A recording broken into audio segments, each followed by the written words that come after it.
नमस्कार, मैं ओम द्विवेदी स्वागत करता हूं आपका ग्रो आईएएस के इस प्लेटफॉर्म पे। और आज मैं आपके साथ जो भी दिन भर की इम्पॉर्टेंट खबरें हैं उन पर चर्चा करने वाला हूं। और फटाफट शुरू करते हैं बिना किसी देरी के कि कौन कौन सी इम्पॉर्टेंट खबरें हैं जो हमारे द हिंदू, इंडियन एक्सप्रेस अलग अलग जगहों से हमने उठा करके आपके लिए यहाँ पर अब प्रेजेंट करने वाले हैं। ठीक है, चलिए देखते हैं, पहली खबर की ओर चलते हैं। और पहली न्यूज़ क्या है? पहली न्यूज़ क्या है?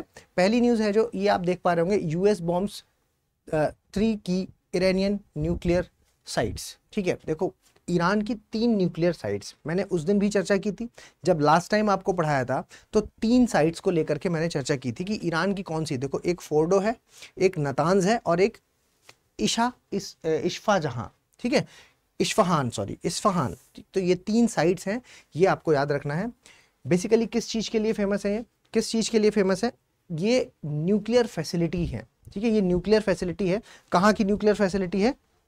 कहाँ की न्यूक्लियर फैसिलिटी है ये है आपके जो ईरान है, ईरान वाले हिस्से की जो न्यूक्लियर फैसिलिटीज़ हैं वो। तो क्या होता है ये न्यूक्लियर फैसिलिटी, क्या इससे फ़र्क पड़ता है, इस चीज़ को आप समझिए। पहले देखिए, यूरेनियम एनरिचमेंट से इस बार क्वेश्चन आया था, है ना? यूरेनियम एनरिचमेंट से इस बार क्वेश्चन आया था। और यूरेनियम एनरिचमेंट का मतलब, यूरेनियम एनरिचमेंट, इसका मतलब क्या होता है? यूरेनियम एनरिचमेंट का मतलब होता है यूरेनियम 235 हमें चाहिए बेसिकली न्यूक्लियर बॉम्ब बनाने के लिए, या हमारा जो भी न्यूक्लियर रिएक्शंस होते हैं जिसमें कि आप न्यूक्लियर एनर्जी को डेवलप करते हैं, तो उसमें न्यूक्लियर बॉम्ब और न्यूक्लियर एनर्जी 2 अलग अलग पार्ट हैं। ठीक है, तो देखिए, एनरिचमेंट और फिसाइल मटेरियल, ये सब शब्द आपने सुने होंगे। इसका मतलब क्या होता है? फिसाइल मटेरियल हो गया आपका यूरेनियम। ठीक है, इस बार जो क्वेश्चन आया था उसी पर बात कर रहा हूं मैं। जब हम बोलते हैं यूरेनियम एनरिचमेंट, तो बेसिकली हमें यूरेनियम 235 है जो, उसका हाईएस्ट कॉन्सेंट्रेशन चाहिए, मतलब 90% तक का कॉन्सेंट्रेशन चाहिए। जैसे ही 95% या 90% तक कॉन्सेंट्रेशन हो जाता है, मतलब 90% से ज्यादा का कॉन्सेंट्रेशन जैसे ही हो जाएगा, तो फिर वो आपका जो नाभिकीय हथियार है वो बनाने के लिए ये तैयार हो जाता है। तो इसको क्या कहते हैं? यूरेनियम का एनरिचमेंट। बाकी आप कहेंगे सर एनर्जी बनाने के लिए, वो तो 2-3% में भी बन जाएगा। ठीक है, 2 से 3% एनर्जी, ऊर्जा के लिए क्या चाहिए? ऊर्जा के लिए हमें 2 से 3% का एनरिचमेंट चाहिए, लेकिन न्यूक्लियर बॉम्ब को बनाने के लिए लगभग 90% से ज्यादा का आपको एनरिचमेंट चाहिए। ठीक है, तो ये काम कौन कर रहा है? ये काम ईरान कर रहा है। ठीक है, ये काम कौन कर रहा था? ईरान कर रहा था। क्या ईरान को करना चाहिए? अगर हम बात करते हैं शुरुआत में, कि आपको पता है कि शुरू में जब न्यूक्लियर एक्सपेरिमेंट हुए, है ना, और शुरू में कुछ देशों ने इसको बनाया, और फिर उसके बाद ये हुआ कि ये क्योंकि खतरनाक चीज़ है, आपको पता है हिरोशिमा नागासाकी वाले इंसिडेंट्स के बाद ये चीज़ क्लियर हुई कि ये बड़ी खतरनाक चीज़ है। और क्योंकि बेटा ये खतरनाक चीज़ है, तो इसलिए अब ये हुआ कि सब ना बनाए इसको, तो उसके लिए एनपीटी जैसी चीज़ें आई, नॉन प्रोलिफरेशन ट्रीटी, एनपीटी, है ना, एनपीटी, नॉन प्रोलिफरेशन ट्रीटी, कि भाई अब जिन्होंने बना लिया है वो रक्षा करेंगे बाकियों से, लेकिन दूसरे लोग ना बनाएं। भारत ने साइन नहीं किया, इसलिए भारत ने बना लिया। अभी टोटल अगर आप विश्व में देखेंगे तो 9 ऐसे देश हैं जिन्होंने न्यूक्लियर हथियार बना रखे हैं, है ना, जिनके पास जो न्यूक्लियर कैपेबिलिटीज में कहे जाते हैं। तो कौन कौन से हैं वो, ये भी याद रखना होगा। एक तो आपके परमानेंट 5 हो गए। कौन से हैं permanent 5? US, UK, Russia, China, France. ठीक है, यूएस, यूके, रशिया, चाइना और France. US, UK, Russia, China और फ्रांस। तो ये तो P5 हो गए। P5 के अलावा और कौन से हैं? एक तो इजराइल ने बना लिया, दूसरा नॉर्थ कोरिया ने बना लिया। ठीक है, नॉर्थ कोरिया ने। इसके अलावा भारत और पाकिस्तान। ठीक है, भारत और पाकिस्तान। तो टोटल 9 देश हैं जिनके पास ये न्यूक्लियर कैपेबिलिटी है, जिन्होंने नाभिकीय हथियारों को बना रखा है। तो ये भी आप याद रखिए। ईरान है जो, उसने नहीं था, लेकिन ये अब क्या है कि एक संस्था बनी जिसका नाम है, क्या है? International energy, IAEA, atomic energy efficiency. ठीक है, इंटरनेशनल एटॉमिक एनर्जी एफिशिएंसी है जो इंटरनेशनल एटॉमिक एनर्जी कॉर्पोरेशन, या इंटरनेशनल IAEA एजेंसी, है ना, international energy atomic energy agency. तो जो इंटरनेशनल एटॉमिक एनर्जी एजेंसी है, इसका काम है ये निगरानी करना कि कौन कितना डेवलप कर रहा है, कौन क्या कमी कर रहा है, मतलब कितने नाभिकीय हथियारों में क्या चल रहा है, ये चीज़ की पूरी कमी करना, ध्यान देना, ये किसका काम है? ये इनका काम है आईएईए वालों का। तो इन्होंने बताया कि ईरान है जो वो अपना न्यूक्लियर प्रोग्राम छुप छुप के बना रहा है, बेहतर कर रहा है, उस पर ये काम कर रहा है। ये एक बड़ी चिंता की बात थी, है ना। तो ये तो बड़ी चिंता की बात थी कि अगर ईरान ऐसा कर रहा है तो देखो इजराइल कभी नहीं चाहेगा कि मेरा पड़ोसी जो हमारा दुश्मन भी है वो ऐसा करे, है ना, वो ऐसा करे, ये कभी नहीं चाहेगा। अब क्योंकि वो कभी नहीं चाहेगा कि वो हम ऐसा कुछ करे, तो इसके लिए उन्होंने क्या है, इस पर हमला शुरू कर दिया है। अब मजे की बात यह है कि ये जो इजराइल और ईरान का युद्ध चल रहा है, ठीक है, ईरान का जो युद्ध चल रहा है, इसमें अगर हम बात करेंगे तो सबसे बड़ी एंट्री हो गई है। कौन है सबसे बड़ी एंट्री करने वाला? यूएसए। यूएसए ने अपनी एंट्री कर ली इस युद्ध में, यूएसए अपनी एंट्री कर चुका है। नो डाउट उन्होंने तो कहा है कि हम पीस एस्टेब्लिश करना चाहते हैं, लेकिन हम सब ये जानते हैं कि इजराइल के वो अच्छे दोस्त हैं और अपनी दोस्ती निभा रहे हैं, प्लस स्ट्रेटेजिकली उनको ज़रूरत है, क्योंकि यहाँ से क्या है, देखो मिडिल ईस्ट टिल्ट हो जाएगा पूरा। अगर हम मिडिल ईस्ट की बात करें तो मिडिल ईस्ट में एक झुकाव देखने को मिल जाएगा। कब? अगर ईरान ने ये डेवलप कर लिया तो। क्यों, क्या, कैसे, इसको समझिए। बात ये है कि मिडिल ईस्ट की अगर हम बात करें, या फिर पूरे अगर हम इस्लामिक वर्ल्ड की बात करें, लगभग 55 देश हैं वहां पर, अगर हम इस्लामिक देशों की बात करते हैं, इस्लामिक देशों की, तो आप इस्लामिक देशों में ये पाएंगे कि जैसे 3 देश आप ले लीजिए। एक आप सऊदी ले लीजिए। सऊदी ले लीजिए कि सऊदी है जो वो अपने आप को लीडर बनता है, किनका? कि हम सुन्नी, है ना, इनके लीडर हम हो गए, ठीक है, वो कहता है हम हो गए लीडर, तो ये अपना लीडरशिप देता है। इधर ईरान है जो वो कहता है कि हम भी भाई शिया लोगों का प्रतिनिधित्व करते हैं, हम हो गए लीडर, ये भी अपनी लीडरशिप बोलता है। इसके अलावा टर्की कहता है देखो शुरुआत से अगर हम बात करते हैं तो हम ही थे ऑटोमन एम्पायर और हम ही रहेंगे आगे भविष्य में, ठीक है। तो सब एक दौड़ में लगे हुए हैं। लेकिन आप ये खुद समझिए कि अगर ईरान ने डेवलप कर लिया न्यूक्लियर कैपेसिटी, तो आप जान रहे होंगे कि सर ये जो इस्लामिक कंट्रीज या मिडिल ईस्ट का जो देश है उनको झुकना पड़ेगा, एक तरफ का पलड़ा थोड़ा भारी हो जाएगा, ठीक है। तो ये चीज भी यहां पर ध्यान रखनी है। और ये चीज किसके लिए नेगेटिव हो सकती है? ये यूएसए के लिए नेगेटिव हो सकती है। तो यूएसए ऐसा कभी नहीं चाहेगा, तो इसलिए अपनी दोस्ती निभाने के लिए, इजराइल पुराना दोस्त है तो दोस्ती निभाने के लिए पहुंच गया, पहली बात। दूसरा, उनको ये भी पता है कि भाई ऑयल क्राइसिस है, जो वो ऑयल का जितना भी क्रूड ऑयल वगैरह हो गया, वो सब कुछ मिडिल ईस्ट से ही आ रहा है, तो ट्रेड भी हैम्पर कर सकता है। इसलिए भी इनकी जो स्ट्रेटेजिकली रणनीतिक पॉइंट ऑफ व्यू से कहे तो भी यहां पर यूएसए है जो अपनी एंट्री कर रहा है। अब इन्होंने कह दिया है कि इन्होंने अभी ईरान वालों ने कि हम क्या करेंगे, पर्शियन गल्फ को सॉरी ये वाला पार्ट आप देखिए यहाँ पर, है ना, ये है आपका पर्शियन गल्फ, ये पर्शियन गल्फ वाला पार्ट है। इसके अलावा ये आपका गल्फ ऑफ ओमान वाला पार्ट है। तो यहाँ पर ये है कि हम यहाँ पर क्या करेंगे, इसको रोक देंगे, यहाँ पर कोई भी आएगा तो यहाँ से कोई शिप नहीं जा पाएगा आगे, ठीक है। अगर हम इस वाले हिस्से की बात करते हैं, ये बंदर अल अब्बास जगह है ना, और ये आप देख पा रहे होंगे इधर, है ना, ये वाला हिस्से को आप एक बार परिचित हैं, अगर नहीं है तो एक बार प्लीज मैप में जरूर देख लीजिएगा कि ये कौन सा एरिया, ये पर्शियन गल्फ वाला एरिया, ये गल्फ ऑफ ओमान वाला एरिया है। नीचे अगर आप जाएंगे तो उधर क्या है, इधर हुती ट्राइब्स यमन में बैठे हुए हैं, वो ऑलरेडी रेड सी वाला जो एरिया है, लाल सागर वाला एरिया, वहां पर तबाही मचा रहे हैं। अगर मान लो इन्होंने इस तरफ भी रोक दिया, ठीक है, अगर इन्होंने सारी चीजों को इस तरफ रोक दिया तो क्या होगा, तो ये दिक्कत होने के चांसेस बढ़ जाएंगे। क्योंकि जैसे ही यहां पर एग्जैक्टली अगर हम कहें तो गल्फ ऑफ हरमूज करके है जो, उसको गल्फ ऑफ हरमूज है जो, उस जगह पर यहां पर ये कह रहे हैं कि हम इस जगह को रोक देंगे, ठीक है, यहां से कोई भी शिप आपके नहीं जाएगा। तो ये तो डायरेक्टली एक बात यहां पर ये बता रहे हैं। ये मैप थोड़ा सा उतना क्लियर नहीं है, लेकिन आप अपने में देखिएगा क्या क्या देखेंगे, पर्शियन गल्फ देखिएगा, बबल अब मंदाब देखिएगा, रेड सी देखिएगा और गल्फ ऑफ हरमूज देखिएगा, है ना। तो ये चार पॉइंट आप अपने मैप में लोकेट कीजिए, जिसमें गल्फ ऑफ हरमूज है जो, उसको लेकर के चर्चा है कि हम वहां से आगे चीजों को नहीं जाने देंगे, ठीक है। तो इंटरनेशनल सिनेरियो में समझ में आया कि ट्रेड अफेक्ट हो सकता है, और ये चीज है जो, ये ईरान के अगर हम व्यू सुने तो ईरान कह रहा है कि देखो भाई दो दुश्मन, मतलब मेरा जो इस वक्त का दुश्मन है वो है इजराइल, यूएसए उसका साथ दे रहा है, इजराइल न्यूक्लियर कैपेसिटी वाला है, अगर उसने मेरे ऊपर भाई न्यूक्लियर बॉम्ब गिरा दिया, न्यूक्लियर बॉम्ब अगर उन्होंने हमारे ऊपर गिरा दिया तो हमारा तो अस्तित्व ही नहीं बचेगा, ये भी एक बड़ी समस्या है। तो इसलिए मतलब होता है ना कि हम दोबारा जब जवाबी कार्रवाई देंगे तो बड़ी खतरनाक देंगे, लेकिन ये तो बचेंगे ही नहीं जवाबी कार्रवाई के लिए। इसलिए उनका कहना है कि भाई हमें तो न्यूक्लियर कैपेसिटी को डेवलप करना होगा। तो आपको पता है कि पहले भी मैंने आपको बताया था कि 3 ऐसी जगहों पर पहले अटैक किया था। कौन सी थी वो 3 जगह, ये नाम याद रखना, पूछ लिया जाएगा, पेपर में पूछा जा सकता है। देखो तीनों लिखी है ना, फोर्डो, नातांज और इस्फहान, ये 3 जगह हैं। यहां पर इजराइल ने बॉम्ब गिराए थे। अभी क्या है, यूएसए भी आ गया है, यूएसए ने वहां पर शुरू कर दिया है। और इसी के आगे अगला जो हमारा अगला वाला जो न्यूज़ है उसमें आपको ये वाला देखिए, इसमें यहाँ पर एक ऑपरेशन का नाम मेंशन है। क्या है ऑपरेशन का नाम? Operation midnight hammer. Operation midnight hammer के नाम से उन्होंने क्या है कि ये एक अलग टाइप की चीज़ लेकर के आए हैं। मिडनाइट हैमर में ये क्या है कि एक बॉम्ब है और वो गिरेगा, 60 मीटर तक नीचे जाएगा और फिर जाकर के फटेगा। ठीक है, तो इस तरीके से ये मिडनाइट हैमर चला रहे हैं। अब मिडनाइट हैमर जो इन्होंने ऑपरेशन चलाया है, इस नाम याद रखना है ना कि मिडनाइट हैमर एक नाम है।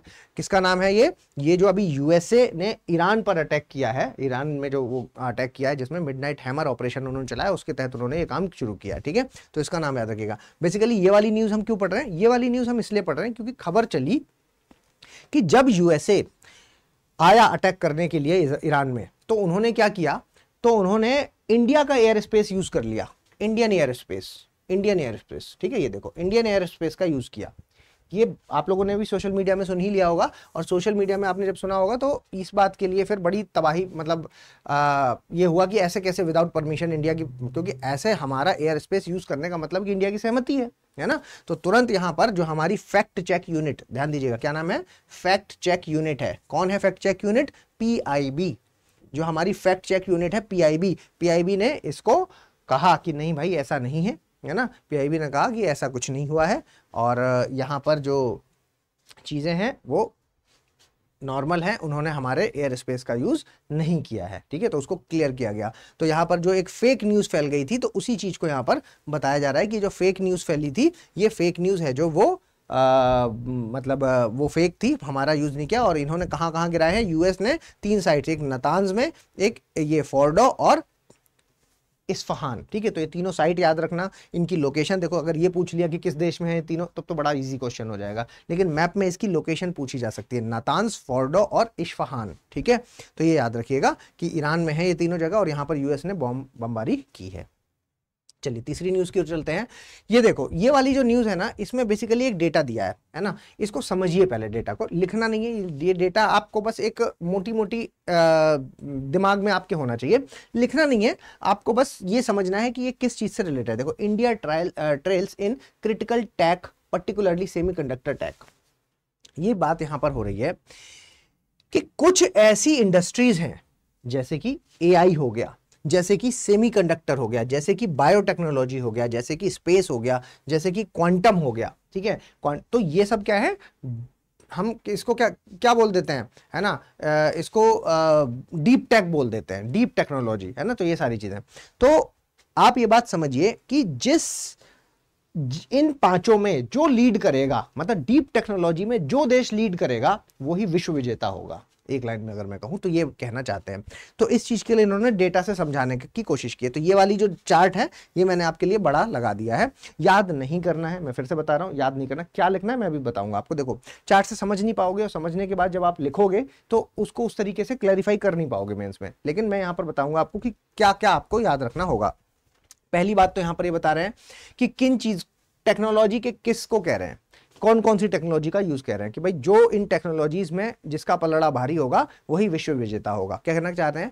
एआई को लेकर के, बायोटेक्नोलॉजी को लेकर के, सेमीकंडक्टर को लेकर, स्पेस को, क्वांटम को लेकर के। ठीक है, कि ये 5 ऐसे क्षेत्र हैं जो अभी जिसने बढ़त बना ली वही है जो वो आगे निकल जाएगा।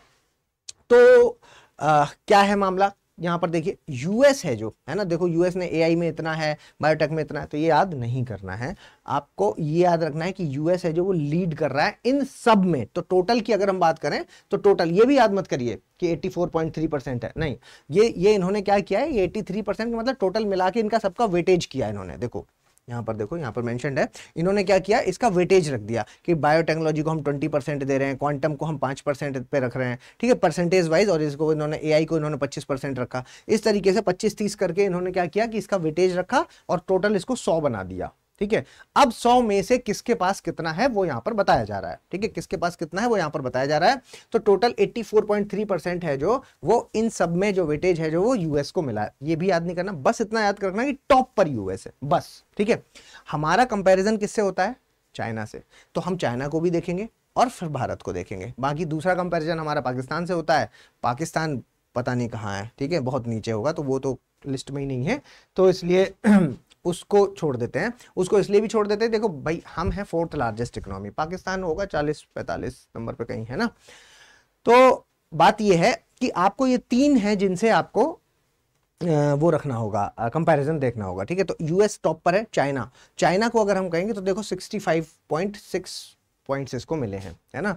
तो यानी कि चाइना भी बहुत अच्छा काम कर रहा है, बढ़त बनाए हुए है एआई पे, बायोटेक्नोलॉजी पर, सेमीकंडक्टर, स्पेस और क्वांटम, सब में ही अगर आप देखेंगे तो ये दोनों, ऐसा नहीं है कि इनसे ऊपर नीचे वाला कोई किसी एक क्षेत्र में भी आगे हो, नहीं, ये आगे हैं तो सब में आगे हैं, है ना, सब में आगे हैं। और इसीलिए देखो यूएस को लीडर क्यों मानते हैं, क्योंकि यूएस है जो वो हर चीज में आगे है, चाइना से भी आगे यहां पर दिख रहा है टेक्नोलॉजी के पार्ट पे, ठीक है।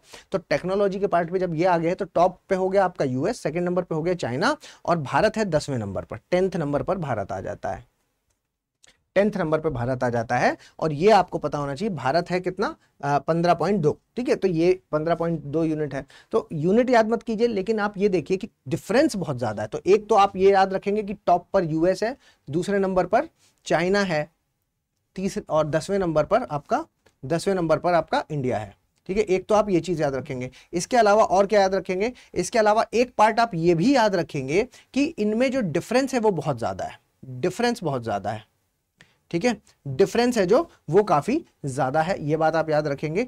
क्यों, क्योंकि देखिए 84 के बाद 65 है, तो मतलब डिफरेंस से कहने का मतलब क्या है, डिफरेंस से आप ये कह सकते हैं कि भाई टेक्नोलॉजिकली है जो वो बहुत एडवांस है, कौन, यूएस, है ना। सेकंड नंबर पर फिर चाइना हो जाता है, 10th नंबर पर हमारा इंडिया हो जाता है। तो इंडिया में और यूएस में अगर डिफरेंस देखेंगे तो एक्सट्रीम ज्यादा है, लेकिन चाइना में भी देखेंगे तो भी एक्सट्रीम ज्यादा है, यहाँ पर डिफरेंस देखने को मिल रहा है, ठीक है। तो बस ये चीज आप दिमाग में रखिए, और एक लाइन मेरी याद रखिए कि टेक्नोलॉजी में, डीप टेक्नोलॉजीज में जो देश आगे होगा वो ही देश है जो वो पूरे विश्व को लीड करेगा, विश्व विजेता होगा, या आप कह सकते हैं लीडर होगा, मेन लीडर वही कहलाएगा। क्लियर, चलिए आगे बढ़ते हैं। और ये देखिए, how will foreign universities impact the higher education, इस चीज को लेकर के यहां पर चर्चा है, फॉरेन यूनिवर्सिटीज को लेकर के कि भाई किस तरीके से जो फॉरेन यूनिवर्सिटीज हैं वो है जो वो हायर एजुकेशन को प्रभावित कर रही है। देखिए आपको पता होना चाहिए कि इंडिया में बहुत सारी फॉरेन यूनिवर्सिटीज ओपन हो रही हैं, ठीक है, इंडिया में बहुत सारी फॉरेन यूनिवर्सिटीज ओपन हो रही हैं।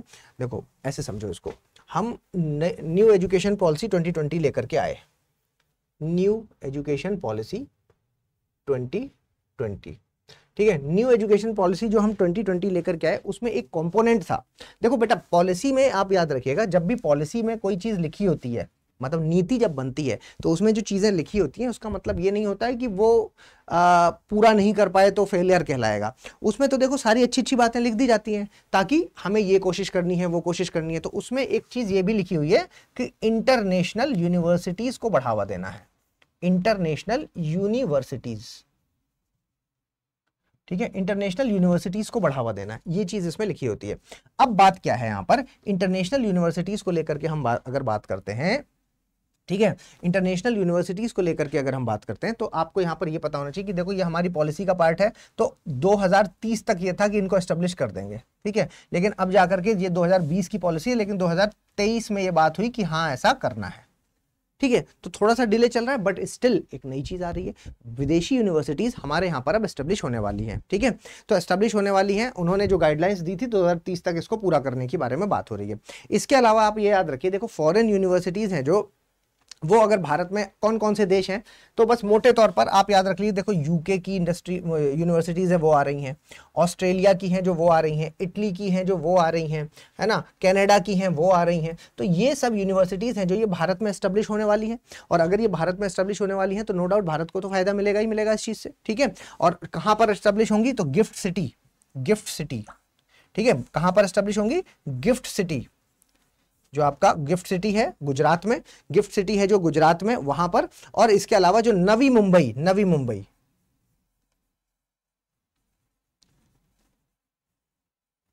गिफ्ट सिटी और जो नवी मुंबई वाला पार्ट है, वहां पर ये जो है वो एस्टेब्लिश होने की बात हो रही है कि वहां पर इनको एस्टेब्लिश किया जाएगा। अब सवाल उठता है कि ये हमारे यहां आ क्यों रही है, वहां क्या कमी पड़ गई, वहां क्या कमी पड़ गई, why they are coming in India, Bharat में क्यों आ रही है, ये सवाल एक उठता है। तो भारत में आने के लिए देखो, एक तो ये बर्थ रेट इनके यहां पर घट रहा है, ठीक है, बर्थ रेट है जो वो इनके यहां पर घट रहा है। और बर्थ रेट अगर घट रहा है तो इसका मतलब बाद में एडमिशन लेने वाले, जो एनरोलमेंट कराएंगे वो एडमिशन लेने वाले, वो भी घटेंगे। और एडमिशन लेने वाले अगर स्टूडेंट्स कम हो जाएंगे, घटेंगे, तो रेवेन्यू का क्राइसिस आ जाएगा, है ना, रेवेन्यू का की दिक्कत आ जाएगी, रेवेन्यू डाउन हो जाएगा। तो इनको रेवेन्यू को मैनेज करना होगा, तो रेवेन्यू को अगर मैनेज करना है तो भारत आना पड़ेगा। तो इसके लिए भारत एक बड़ा मार्केट है, क्योंकि भारत एक बड़ा मार्केट है, और भारत क्योंकि एक बड़ा मार्केट है तो इससे क्या फायदा मिलेगा, भारत आ जाएंगे तो इजीली ये अपने रेवेन्यू वाले पार्ट को मैनेज कर सकते हैं, ठीक है। वहां पर ये है कि डोमेस्टिक जो एडमिशंस हैं वो घट गए हैं, इनके डोमेस्टिक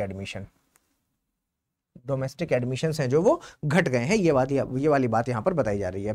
टोटल अगर हम बात करते हैं तो देखो, रेवेन्यू वाले पार्ट की अगर हम बात करते हैं, जो राजस्व की बात करें, राजस्व, तो बहुत सारी ऐसी यूनिवर्सिटीज हैं, मतलब बहुत सारे ऐसे देश हैं जहां पर दूसरे देशों के द्वारा जो लाया हुआ पैसा है वो बहुत डोमिनेट करता है। फॉर एग्जांपल अगर हम यूके की बात करते हैं, तो यूके का टोटल जो रेवेन्यू आ रहा है उसका 22% रेवेन्यू है जो वो, मतलब टोटल जो यूनिवर्सिटीज को रेवेन्यू मिलता है उसका 22% है जो वो ऐसे बच्चों से मिलता है जो कि बाहर के बच्चे हैं, ठीक है, जो कि बाहर के बच्चे हैं, वहां से इनको मिलता है। तो एक तो ये बात आपको याद रखना है।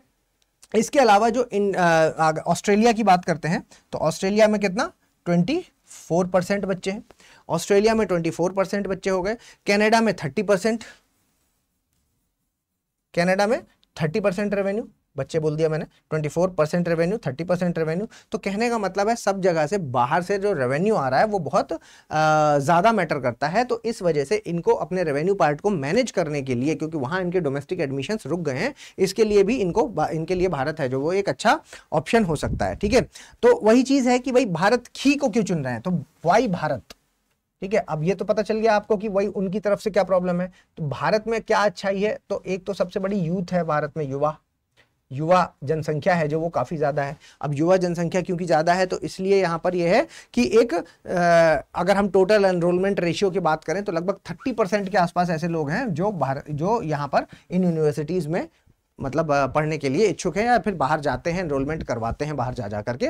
तो 30% स्टूडेंट टोटल का अगर 30% वहाँ जा रहा है तो यानी कि ये बहुत बड़ा नंबर है, ठीक है। तो इसलिए उन्होंने यहाँ पर चुना। दूसरी बात यहाँ पर यह है कि देखो भारत में मिडिल क्लास लोगों की अधिकता बहुत ज्यादा है, मिडिल क्लास लोग बहुत हैं। अब मिडिल क्लास के लिए क्या हो जाएगा, अगर ये भारत में आ जाएगी तो अफोर्डेबल हो जाएगा, अफोर्डेबल। अब ये बाहर नहीं जाना पड़ेगा तो यहाँ पर अफोर्डेबल रहेगा, बाहर जाने का अपना बहुत बड़ा खर्च होता है। तो मतलब यूनिवर्सिटी में पढ़ने में उन्हें दिक्कत नहीं है, स्कॉलरशिप और बहुत सारी चीज़ें होती हैं, लेकिन बाहर जाकर के रहना, वहाँ पे खर्च करना, ये एक बहुत बड़ा पार्ट है। तो मिडिल क्लास कहीं अछूता रह जाता है इस चीज़ से, तो मिडिल क्लास यहाँ पर कवर हो जाएगा, ठीक है। तो ये अच्छी बात। अगर हम इसी बात पर हम इसकी चुनौतियों के बारे में बात करें कि सर इसकी चैलेंजेस क्या है, इसकी चुनौतियाँ क्या हैं, चुनौतियाँ क्या हैं, अगर मैं चुनौतियों के बारे में बात करूं आपसे कि चुनौतियां क्या हैं इसकी, तो एक तो देखो सबसे बड़ी चुनौती यहाँ पर यह है कि ये एक अपने आप में जो अफोर्डेबिलिटी है, ठीक है, वो अपने आप में, देखो यूनिवर्सिटी के पॉइंट ऑफ व्यू से बोल रहा हूं मैं, अफोर्डेबिलिटी कैसे अफोर्डेबिलिटी ऐसे कि जब आप वर्ल्ड क्लास चीज भारत में एस्टेब्लिश करोगे, वर्ल्ड क्लास चीज को जब भारत में एस्टेब्लिश करोगे तो आपको पता है कि आपको फैकल्टी बाहर से लानी पड़ेगी। क्यों? क्योंकि आपको स्टैंडर्ड तो मेंटेन करना ही है, तभी तो आप यहाँ आएंगे बच्चे। अगर आप विदेश में आपने स्टैंडर्ड गिरा दिया अपना, तो आपके यहाँ वैसे भी नहीं आ रहा कोई, तो आपको स्टैंडर्ड मेंटेन करना है। स्टैंडर्ड मेंटेन करने के लिए आपको फैकल्टीज बाहर से बुलाने पड़ेंगे, आपको इंफ्रास्ट्रक्चर वैसा ही बाहर के जैसा आपको सेटअप करना पड़ेगा। नहीं करोगे तो फिर भारत वाली में बाहर वाली में अंतर क्या है। तो इंफ्रास्ट्रक्चर डेवलपमेंट आपको बाहर जैसा करना है, माहौल आपको विदेश जैसा देना है, फैकल्टीज आपको विदेश से मंगानी है, तो पैसा नहीं खर्च होगा क्या यूनिवर्सिटी में, पैसा खर्च करना होगा, ठीक है। तो ये एस्टेब्लिश करना, ये अपने आप में भाई, अगर आपने यहाँ पर बड़ा पैसा खर्च करके बड़ी फीस रख दी, तो फिर कोई नहीं आएगा, मिडिल क्लास वाले को आप ग्रैप ही नहीं कर पाओगे। तो आप आ किसके लिए रहे हो यहाँ पर?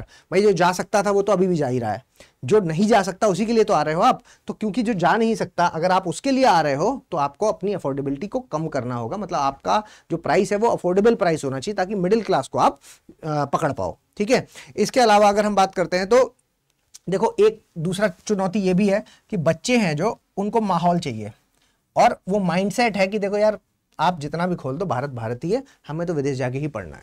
एक माइंडसेट होता है बच्चों का। ठीक है, तो अगर ये माइंडसेट है, जैसे आप में से भी बहुत सारे ऐसे लोग होंगे, आप बोलते होंगे कि यार ऑनलाइन आजकल पढ़ाई अच्छी हो गई है, क्यों बेकार में दिल्ली जाना है। लेकिन आपका कोई दोस्त कहता होगा यार ऑनलाइन ही है, दिल्ली में जो मजा है वो कहीं और नहीं है। ठीक है, तो आप जैसे दिल्ली जाके पढ़ना चाहते हैं, वैसे ही कुछ लोग हैं जो माहौल की वजह से, कि भाई वहाँ जो माहौल मिलता है वो सबसे बढ़िया होता है, तो इसकी वजह से वो भी चाहते हैं कि हम वहीं जाएं।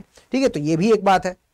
इसके अलावा मतलब ये है कि ये सब लॉन्ग टर्म इम्पैक्ट डालेगा, लॉन्ग टर्म इम्पैक्ट डालेगा, है ना। तो ये लॉन्ग टर्म इम्पैक्ट असर डालेगा, है ना। अच्छा है तो अच्छा असर, बुरा है तो बुरा असर। ठीक है, तो लॉन्ग टर्म इम्पैक्ट डालना भी एक बड़ी चुनौती है कि भाई आप अगर आ रहे हो तो ये नहीं सोच के आना है कि एक साल एडमिशन नहीं हुआ तो बंद करके चले जाएंगे। आपको लॉन्ग टर्म सोच के आना है। तो लॉन्ग टर्म के लिए क्या आप तैयार हो, क्या आपके पास इतनी अफोर्डेबिलिटी है, क्या आपके पास इतने पैसे हैं, ये सारी चीजें यहाँ पर चुनौतियों के रूप में आप यहाँ पर देख सकते हैं। तो वही है कि देखो क्या क्या आप कंक्लूड कर सकते हो इस बात से, कंक्लूड क्या कर सकते हो? देखो क्वालिटी एजुकेशन है, जो क्वालिटी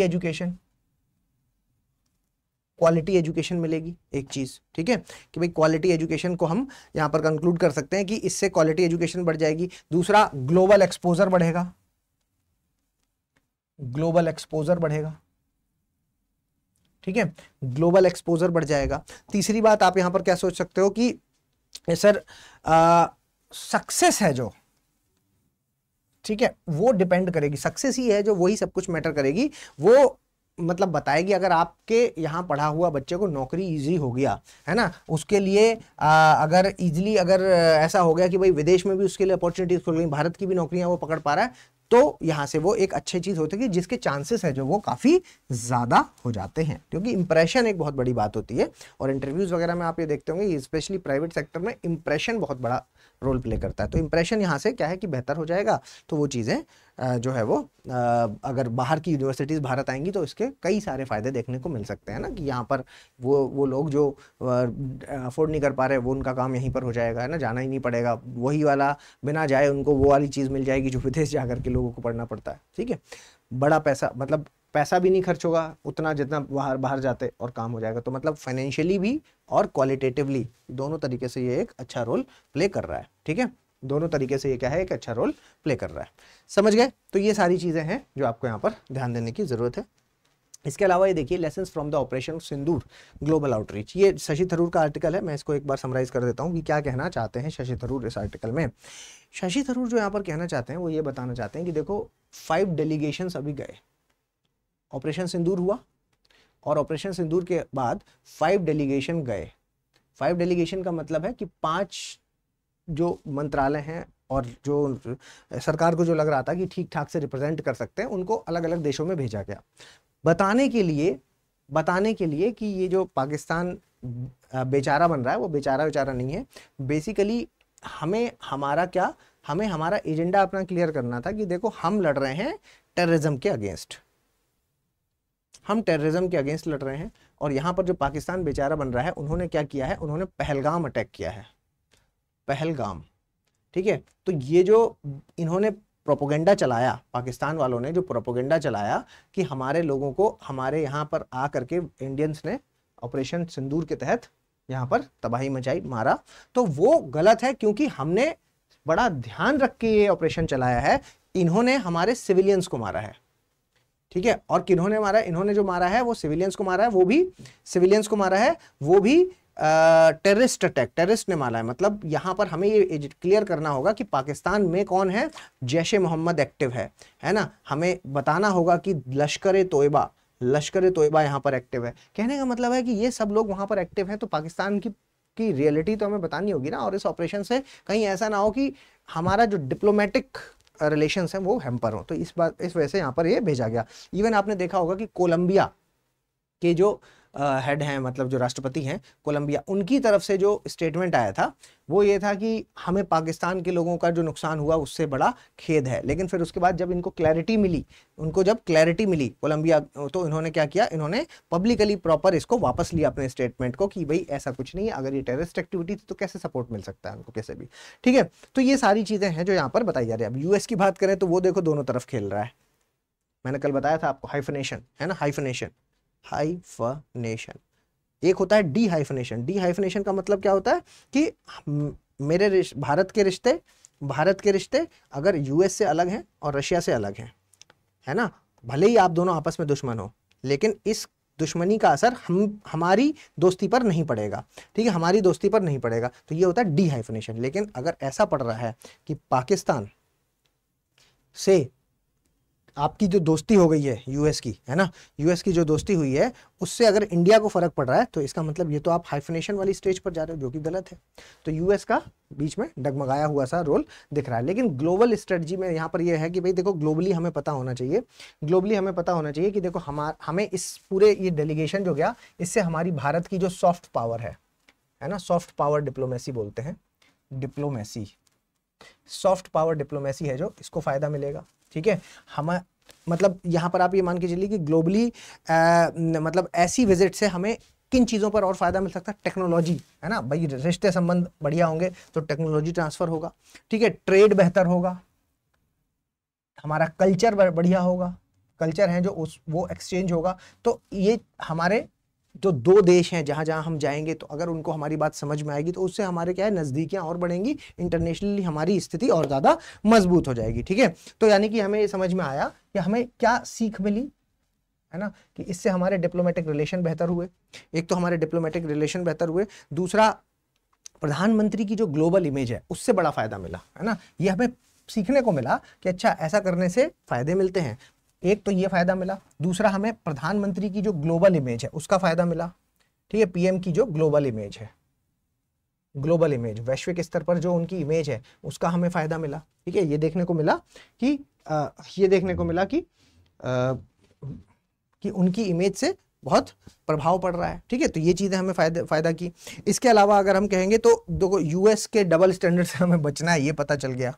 यूएस के जो डबल स्टैंडर्ड्स हैं, है ना, कि हम पाकिस्तान की तरफ भी हैं, हम इंडिया की तरफ भी हैं, लेकिन ऐसा नहीं है, इनको फर्क पड़ रहा है, तो इससे हमें बचना होगा, इस बात को मैनेज करना होगा। ये भी हमें सीख मिली। ठीक है, बाकी इसके अलावा यहाँ पर जैसे कि ब्राज़ील के साथ हमारे रिश्ते सुधरे, इस विजिट की वजह से ब्राज़ील की तरफ से रिश्ते सुधरे। इसके अलावा हमारा जो अगर कहेंगे तो गुयाना है ना, गुयाना से में जो एनर्जी को लेकर के एक रिच सोर्स माना जाता है गुयाना। ठीक है, एनर्जी, ऊर्जा, और ऊर्जा को लेकर के अगर ये रिच सोर्स माना जाता है तो इससे भी हमारे रिश्ते हैं जो वो बेहतर हुए।